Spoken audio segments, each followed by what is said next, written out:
This is DTH Chotta Mumbai short review. മോഹൻലാലിൻ്റെ തല, അൻവർ റഷീദിൻ്റെ മാജിക്.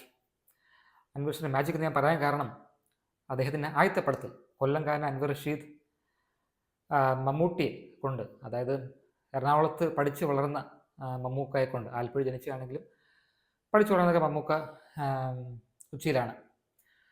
ആ ഓൾമോസ്റ്റ് കൊച്ചിക്കാരൻ എന്ന് പറയാൻ പറ്റുന്ന, കൊച്ചി ബെൽറ്റിലുള്ള ഒരാളെന്ന് പറയാൻ പറ്റുന്ന മമ്മൂക്കായെ കൊണ്ട് പക്ക തിരുവനന്തപുരംകാരനെ ആയിട്ട് അവതരിപ്പിച്ചതാണ് രാജമാണിക്യത്തിൽ അൻവർ റഷീദിൻ്റെ ആയത്തപ്പടം.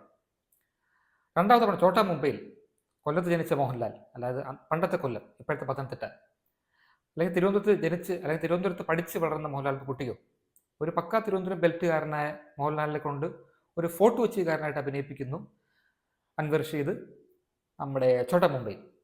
അതെനിക്ക് വളരെ സ്ട്രൈക്കിംഗ് ആയിട്ട് തോന്നി. ഞാൻ ഇപ്പോഴാണ് അത് ശ്രദ്ധിച്ചത്, ഇപ്പോഴാണ് ഞാൻ ആ രീതിയിൽ അങ്ങനെ ആലോചിച്ചത്. 2007 ഇറങ്ങിയ പടമാണ് അത്. എനിക്ക് 22 വയസ്സുള്ളപ്പോൾ ഇറങ്ങിയ പടമാണ്. അന്നിറങ്ങിയ ഒരു മസാല ആക്ഷൻ കോമഡി എന്ന രീതിയിൽ സാറ്റിസ്ഫാക്ടറിയാണ്. ഡയലോഗ്സ് കലക്കാനാണ്. ബിജുകുട്ടൻ സൂപ്പറാണ്. എനിക്കൊന്ന് ഇതിലെ സ്റ്റാർ ബിജുകുട്ടനാണെന്ന് തോന്നുന്നു. വൻ താരനിരയാണ്, പറയേണ്ട ആവശ്യമില്ല. എല്ലാവരും എണ്ണി പറയേണ്ട ആവശ്യമില്ല. വൻ താരനിര എല്ലാവർക്കും അറിയാം ഏകദേശം. രാഹുൽ രാജൻ ഉഗ്രൻ മ്യൂസിക്കും BGM ആണ്. ഇതിനകത്ത് റോണി ഡേവിഡ് രാജ് അഭിനയിച്ചിട്ടുണ്ടോ ഞാൻ ഇപ്പോൾ ശ്രദ്ധിച്ചത്. നമ്മുടെ കണ്ണൂർ സോണ തിരക്കഥയ്ക്ക് എഴുതിയ ഒരുപാട് പടങ്ങൾ അഭിനയിച്ച് റോണിയൊക്കെ ഇതിൽ അഭിനയിച്ചിട്ടുണ്ടോ ഇപ്പോഴാണ് ശ്രദ്ധിച്ചത്. കോസ്റ്റ്യൂംസ് ഒക്കെ പക്കയാണ്, കറക്റ്റാണ്. കോസ്റ്റ്യൂംസ് ആരാ ചെയ്തതെന്ന് എനിക്ക് മനസ്സിലായില്ല, ഞാൻ ശ്രദ്ധിച്ചില്ല. പിന്നെ ടൈറ്റിൽസ്, പിന്നെ IMDbയിലും വിക്കിപീഡിയ നോക്കുമ്പോൾ കോസ്റ്റ്യൂം ആരാ ചെയ്തെന്ന് അറിഞ്ഞൂടെ, പക്ഷേ പക്ക കറക്റ്റ് കോസ്റ്റ്യൂംസാണ്.